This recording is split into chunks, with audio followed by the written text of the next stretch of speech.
Welcome back, everyone. This is news you can use. So let's start off right away.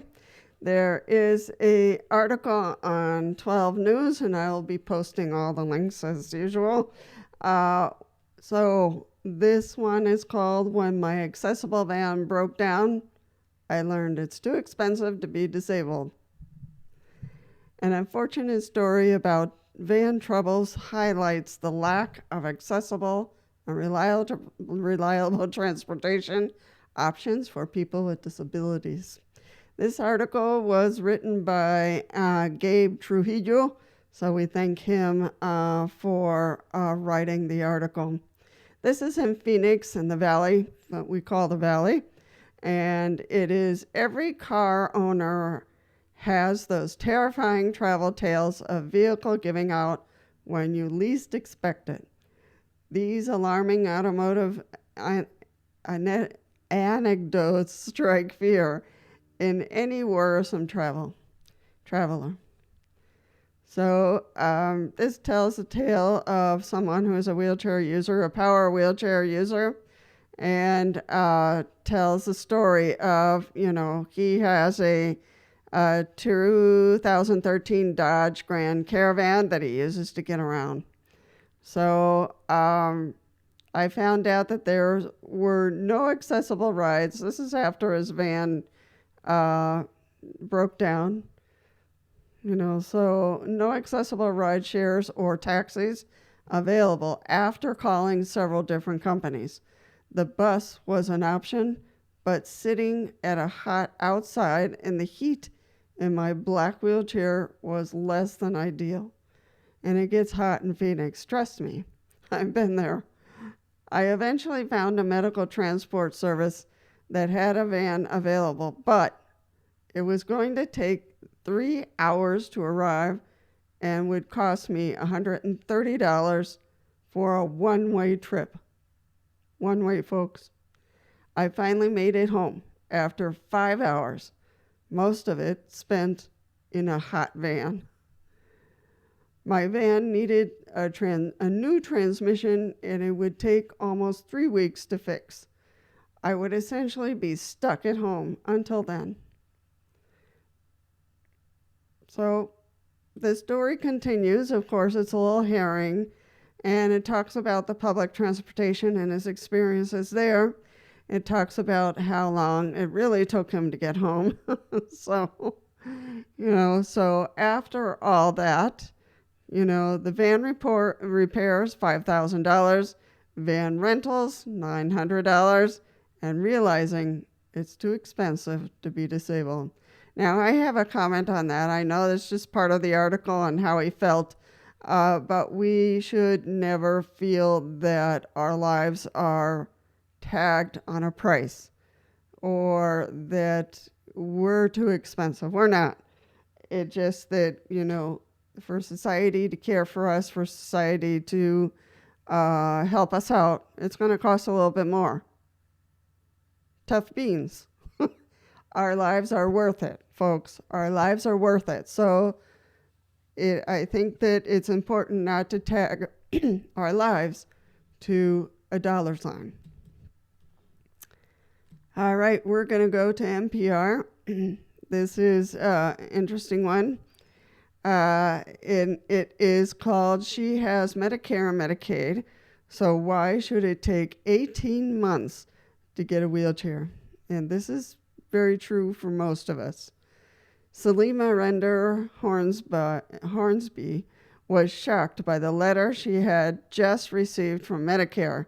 They approved her wheelchair, but it felt like they were denying me my legs, she recalls. Like they were taking away my liberty to move. This fall, more than a year after receiving the first denial letter, the 33-year-old aspiring cosmetologist still does not have the working, well-fitting wheelchair she needs to live independently. Sounds familiar, folks? Each program plays critical and fundamentally different roles for this population, of course. Medicare, which covers people 65 and older, Those with disabilities tends to pay for urgent medical needs like surgeries and hospital stays. Medicaid, the program for those with low incomes, typically picks up longer term services like regular home visits from an aide. But there are plenty of gray areas knowing what services is covered by which program and when can easily devolve into I have no idea what that word is. A disastrous nightmare, let's call it that. Many of the people stuck traversing what is arguably U.S. healthcare's most infuriating maze are among the country's sickest, costliest, and poorest patients. About 1/3 have a serious mental illness, and around 2/3 have at least 3 chronic medical conditions. Roughly 9 out of 10 people enrolled in the 2 programs live on less than $20,000 a year. So it goes on to talk about statistics and difficulties. So, and I'll leave this article down below because it's a pretty good one. So I could be myself, Render Horsby says, and experience life as a whole person. And that's quite the statement. So a lot of red tape, of course, with trying to explain that they need to, step on the gas. I already went through the steps of explaining what I need. Why do I have to keep repeating myself, saying, I need this until I'm blue in the face? So, true. Her quality of life and health suffered as the process dragged on. So this is one of the things, that we really need to advocate and explain to Medicare and Medicaid, that we're not objects. We're human beings who have pain, who have difficulty with independence, and they should not ever have someone wait 18 months. No one. So I think the state themselves need to look at their rules and regulations and turn that around. In August, a full year and a half after beginning the process to get a new wheelchair, Salima Render Horsby request was approved by her Medicaid insurance plan. The chair has yet to arrive, imagine that, but she hopes it will show up by early October. I've got big plans for my birthday, she says, after all those months playing it safe. Sacrificing joy for the sake of her safety, Render Horsby is ready to take a risk. I'm going to Vegas, she said. I'm going to do a little bit of gambling. She wants to see the Hoover Dam and the Grand Canyon too. So we're human beings. I think that Medicaid and Medicare need to realize that. And it's going to take a little bit of us to make some noise and make sure that this improves. News 13. National Wheelchair Basketball Association to first game on Grand Strand. This article was written by Claire Purnell. So thank you, Claire.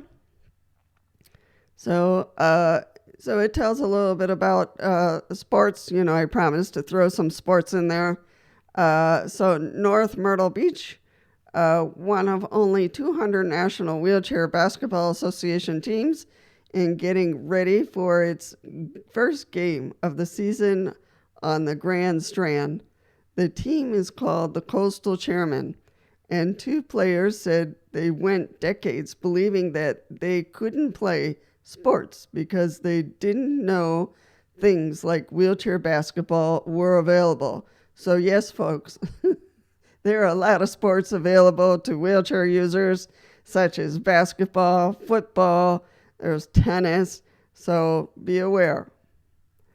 Coastal Chairman Bill Johnston, a player and director of sports, said he played sports when he was younger. He lost his legs at age 25 and said the organization has helped him. Johnston has been playing basketball with Coastal Adaptive Sports for 5 years. Before that, he said he was almost 30 years thinking he'd never play sports again. Johnston was asked how that made him feel. Frustrating, disappointing, he said, but finding sports helps keep you out of the depression, wants you to keep striving forward. So this is awesome, and I would invite anyone to consider a sport that helps you. We're going to University of Northern Colorado. Professor and Paralympic champion paves the way for inclusiveness to be center court in tennis. And this article doesn't say who wrote it, but we will thank the University of Northern Colorado for their article. So it's a breezy 80-degree day in Greeley. Scott Douglas, PhD, kinesiology, nutrition, and dietetics professor in the College of Natural and Health Science, is taking a break from his classroom to grab a tennis racket, dozens of tennis balls, a speaker to play 90s alt music, and begin playing wheelchair tennis. Even though he's not instructing UNC students during this time, he's still supporting learners because he's not alone on the court. So this is a very good article about tennis and how, it impacts him and impacts others. So please grab a few lines of this article and see how he plays tennis in a wheelchair. All right, this is from the Postal Journal. This article was written by Scott Kinberg. So thank you, Scott. Paralympian shares motivational messages in local talks. Trevine Jennifer, a two-time All-American wheelchair basketball player at Edinburgh University and multi-Olympic medalist for Team USA, made an appearance in Jamestown on Monday. Born with congenital amputation, Jennifer was accompanied by Harsh Thacker, another wheelchair basketball player, and together the men shared their motivational messages at Northwest Arena with nearly 2,500 high school students from the Chautauqua and Chattahoochee counties. Hope I didn't murder those names. The Arena and Collaborative Children's Solutions sponsored the event. This see story on page B1.